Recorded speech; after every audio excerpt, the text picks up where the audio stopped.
Kasako Media, tunaangazia maisha, tunaandika kesho.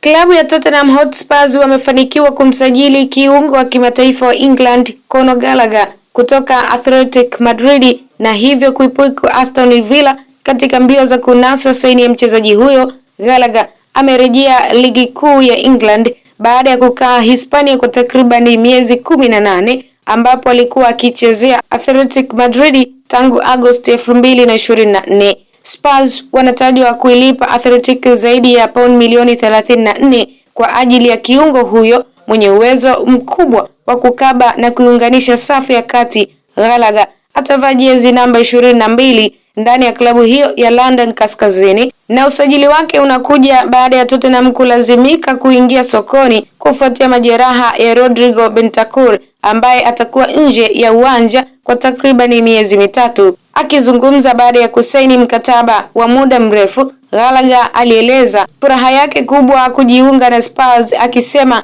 amekuwa akitamani kucheza klabu hiyo. Alisisitiza kuwa uamuzi huo ulikuwa rahisi na wa haraka, huku akionyesha hamasa ya kuanza kazi na kushirikiana na mashabiki wa klabu hiyo maarufu. Kocha mkuu wa Tottenham Hotspur Thomas Frank alimpongeza Gallagher kwa uzoefu wake mkubwa licha ya umri wake mdogo. Alibainisha kuwa mchezaji huyo ana historia nzuri katika ligi kuu England, La Liga pamoja na timu ya taifa ya England, na akaongeza kuwa mashabiki watafurahia mchango wake uwanjani kutokana na nguvu, nidhamu na ari ya kupambana alionayo. Kwa upande mwingine, Gallagher anatazamiwa kutumia nafasi hii kujiweka katika mazingira mazuri ya kurejea kikosini mwa England kuelekea kombe la dunia lijalo baada ya kukosa uteuzi katika kikosi cha awali cha kocha Thomas Tuchel. Akiwa na mechi 22 za kimataifa, Gallagher anaamini kurejea kwake Premier kutampa jukwaa sahihi la kuonesha kiwango chake